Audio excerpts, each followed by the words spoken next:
نحمده ونصلي على رسوله الكريم أما بعد فأعوذ بالله من الشيطان الرجيم بسم الله الرحمن الرحيم يا أيها الذين آمنوا لا يسخر قوم من قوم عسى أن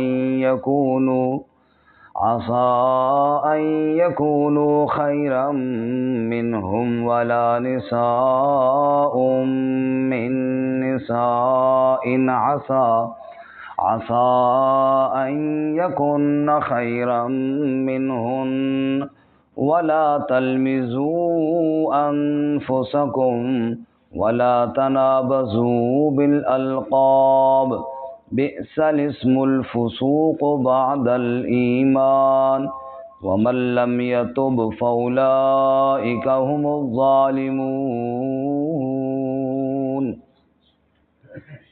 یا ایھا الذین آمنوا اے ایمان والو لا یسخر قوم من قوم نہ مذاق اڑائے کوئی قوم کسی قوم کا عسیٰ ان یکونوا خیرا منہم شاید کہ وہ ہوں بہتر ان سے ولا نساء من نساء اور نہ کوئی عورت کسی عورت کا عسیٰ ان یکن خیرا منہن شاید کہ وہ ہوں بہتر ان سے ولا تلمزوا انفسکم اور نہ عیب لگاؤ اپنے نفسوں کو ولا تنابزوا بالالقاب اور نہ برے القاب کے ساتھ ان کو چڑھاؤ یا برے القاب رکھو بئس الاسم الفسوق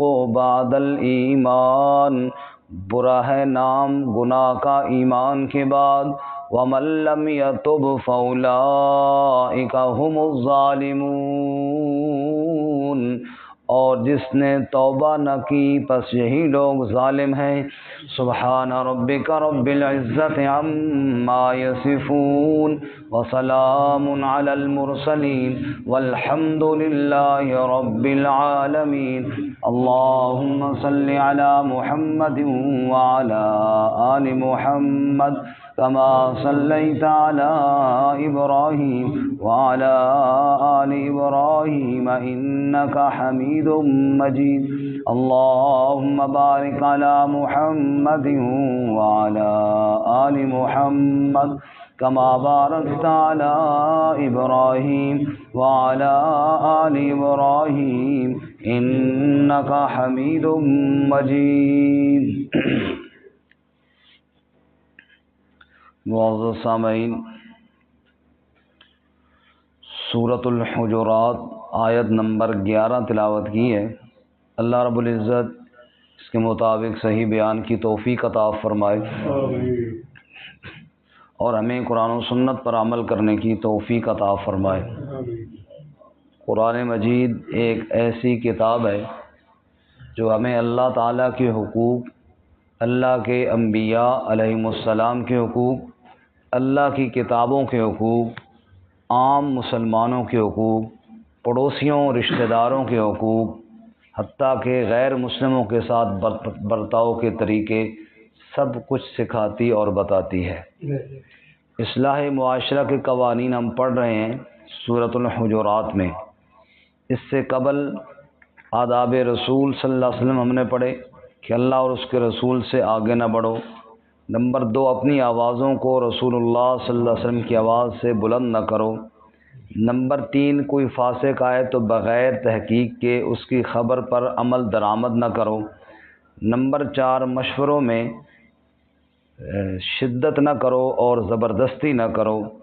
نمبر 5، اگر اہل ایمان کے 2 گروہ آپس میں لڑ پڑیں تو صلح کراؤ، اور اگر ایک گروہ صلح کے لیے تیار نہ ہو تو اس وقت تک اس کے ساتھ لڑو جب تک کہ وہ صلح پر تیار نہ ہو جائے۔ جب تیار ہو جائے تو پھر عدل اور انصاف کے ساتھ صلح کرا دو۔ آج کے سبق میں اصلاح معاشرہ کے لیے فرمایا ایک دوسرے کا مذاق نہ اڑاؤ اور ایک دوسرے پر عیب نہ لگاؤ، برے القاب نہ رکھو، اور جس نے یہ کام نہ چھوڑے وہ ظالم ہے۔ گویا کہ آج کے اس قانون کی 3 شقیں ہیں، 3 حصے ہیں۔ پہلے حصے میں ایک دوسرے کا مذاق نہ اڑاؤ۔ یہاں پر غور فرمائے تو 2 چیزیں ہیں، ایک ہے مزاح ہا کے ساتھ، جس کا کہتے ہیں ہم دل لگی اور خوش طبعی، جس میں کسی کی توہین مقصود نہیں ہوتی، جھوٹ نہیں بولا جاتا اور اگلا آدمی اس کو محسوس نہیں کرتا۔ یہ بالکل درست اور جائز ہے، بلکہ مسنون ہے۔ خود رسول اللہ صلی اللہ علیہ وسلم نے بھی احادیث مبارکہ میں موجود ہے، مزاح فرمایا۔ صحابہ اکرام بھی ایک دوسرے کے ساتھ خوش طبعی کی باتیں کیا کرتے تھے۔ ہر وقت بالکل غصے میں اور خشک رہنا یہ مسنون نہیں ہے، بلکہ مسکرانا اور خوش طبعی کے ساتھ بات چیت کرنا یہ رسول اللہ صلی اللہ علیہ وسلم کی سنت ہے۔ دوسرا جو منع ہے وہ ہے مذاق، قاف کے ساتھ، موٹے قاف کے ساتھ۔ اس میں اگلے کی تحقیر اور توہین، اس طرح سے مذاق اڑانا کہ لوگ اس پر ہنسیں اور وہ شرمندہ ہو اور اس کی توہین ہو جائے، یہ ناجائز اور حرام ہے۔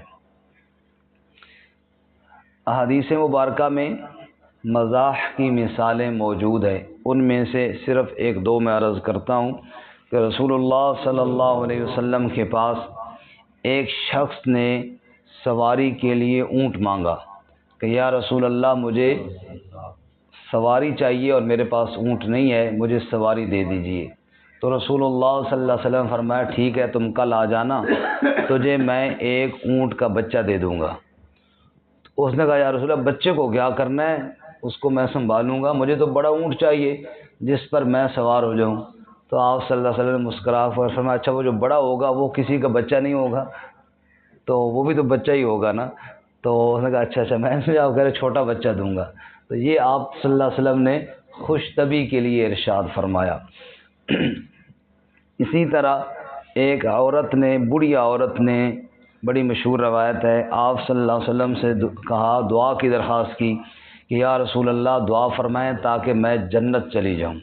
آپ صلی اللہ علیہ وسلم فرمایا کوئی بوڑھی جنت نہیں جائے گی، کوئی بوڑھی جنت نہیں جائے گی۔ اس کو تو یہ بات سن کر ڈر لگ گیا، بھی اللہ کے نبی جب کہہ رہے ہیں تو ظاہر ہے پھر تو مشکل ہی ہے، اور اس ڈر کی وجہ سے اس کے آنسو نکل آئے۔ آپ صلی اللہ علیہ وسلم نے فرمایا تجھے کیا ہوا؟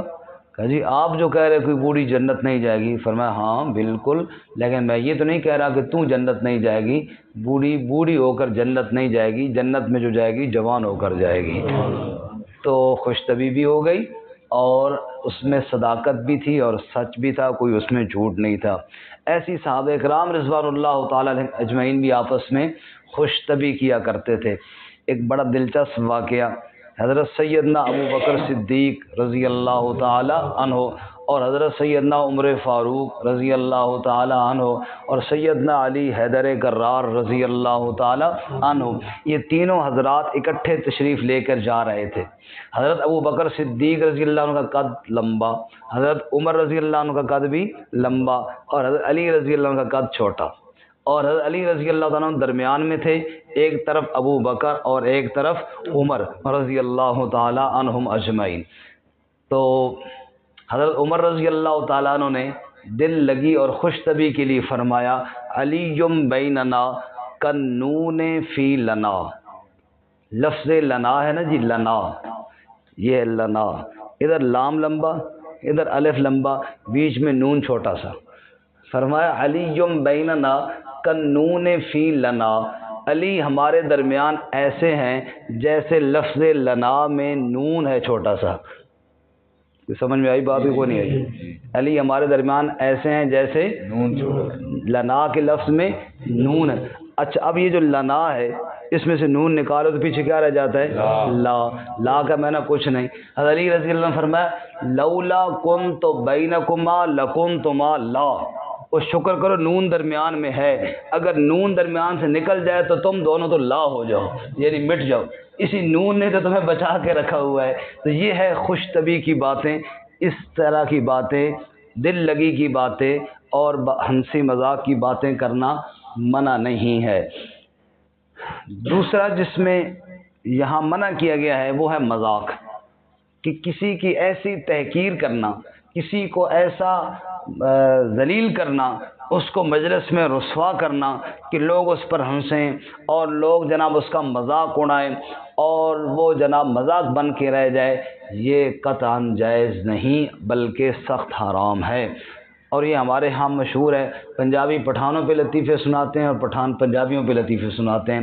باہم بعض دفعہ خوشطبی کے لیے آپس میں پتہ ہوتا ہے دوست ہیں، گپ شپ کے لیے سنا دیں، کوئی حرج نہیں ہے جس میں محسوس نہ کی جائے، لیکن واقعتاً اگر مخالفت کی نیت سے، واقعتاً اگلے کو ذلیل کرنے کے لیے، واقعتاً اگلے کو کم تر اور حقیر سمجھنے کے لیے سنایا جائے تو اسی چیز سے یہاں پر ممانعت کی گئی ہے کہ خبردار یہ چیز جائز نہیں ہے۔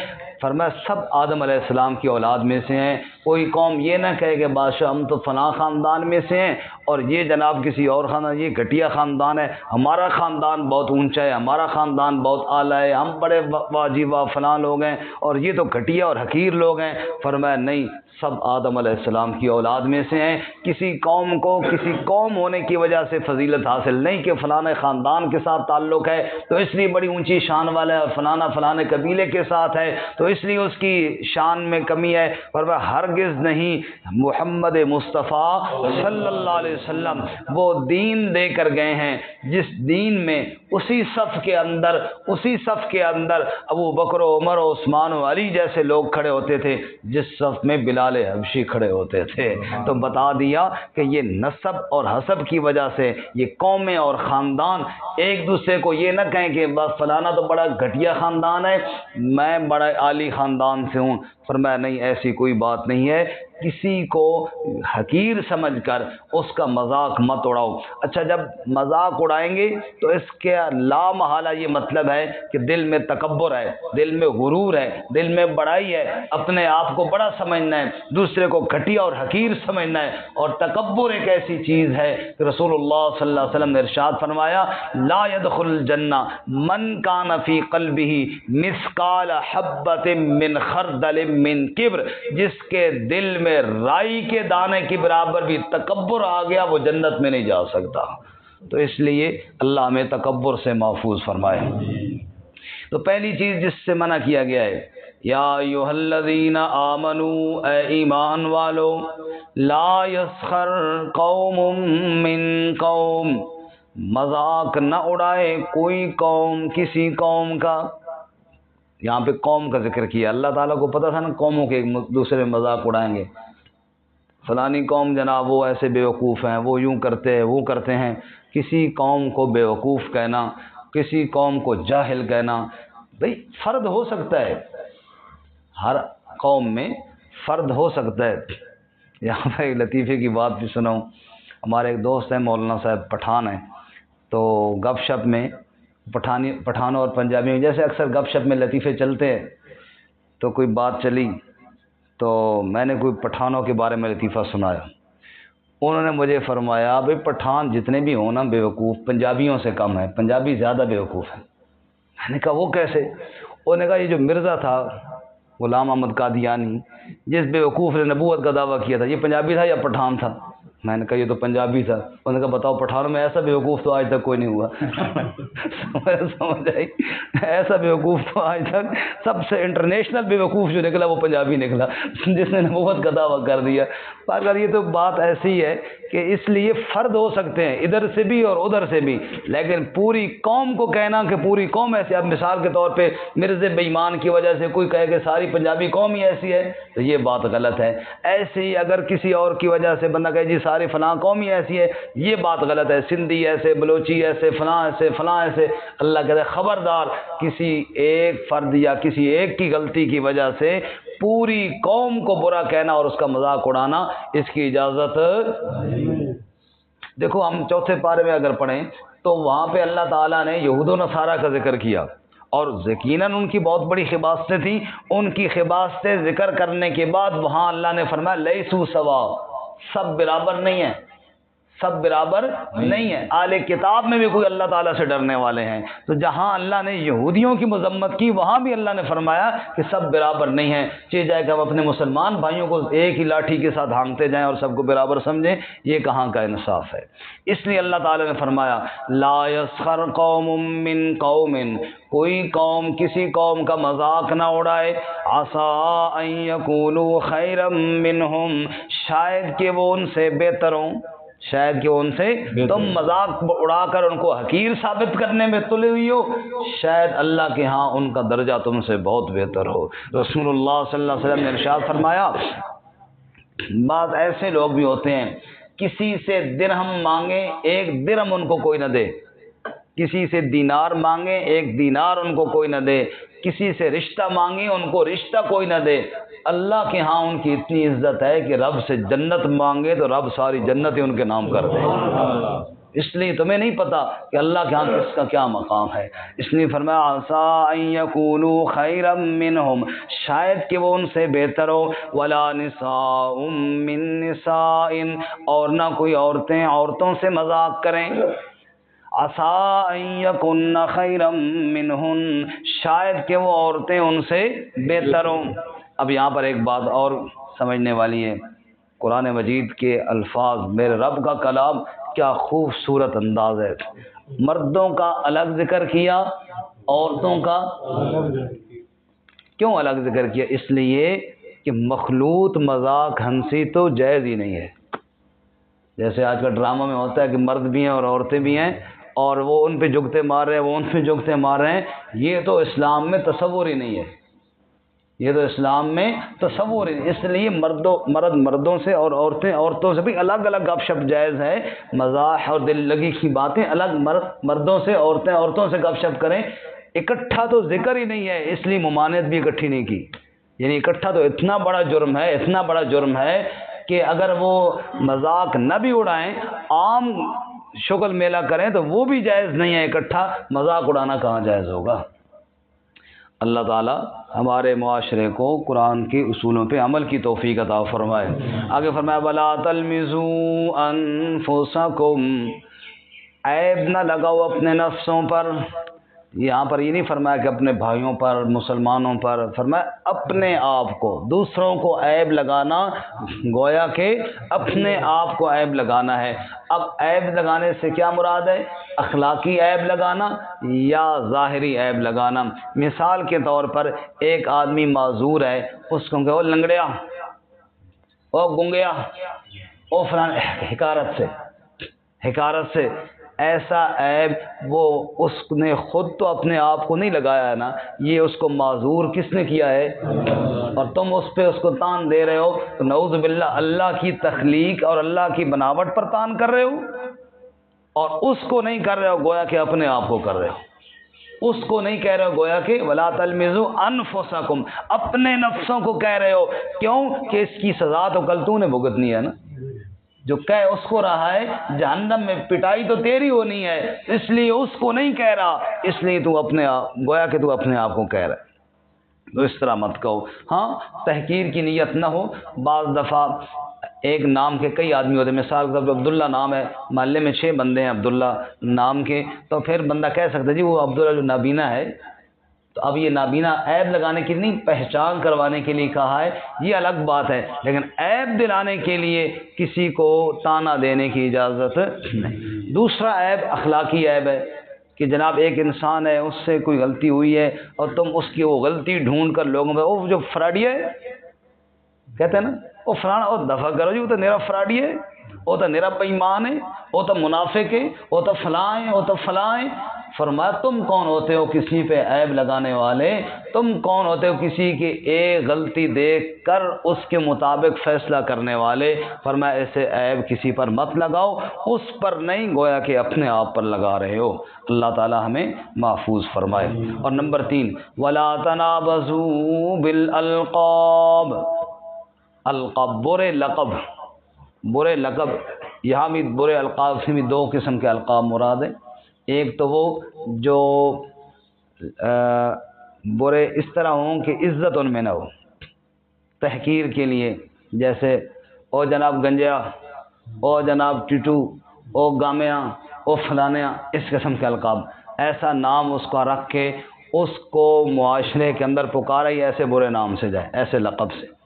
نام اس کا گل محمد، او گلو کیسے گل محمد صاحب بیچارے تھے، کوئی کام کر رہے تھے تو کھیت میں ایک بندہ گیا گلو، پھر خیال آیا کہ گلو تو اس کے سامنے نہیں کہنا چاہیے، کہتا ہے گل محمد بھائی ٹھیک ہے؟ انہوں نے کہا جی گلو بھی ٹھیک ہے، گل محمد بھی ٹھیک ہے دونوں ٹھیک ہیں.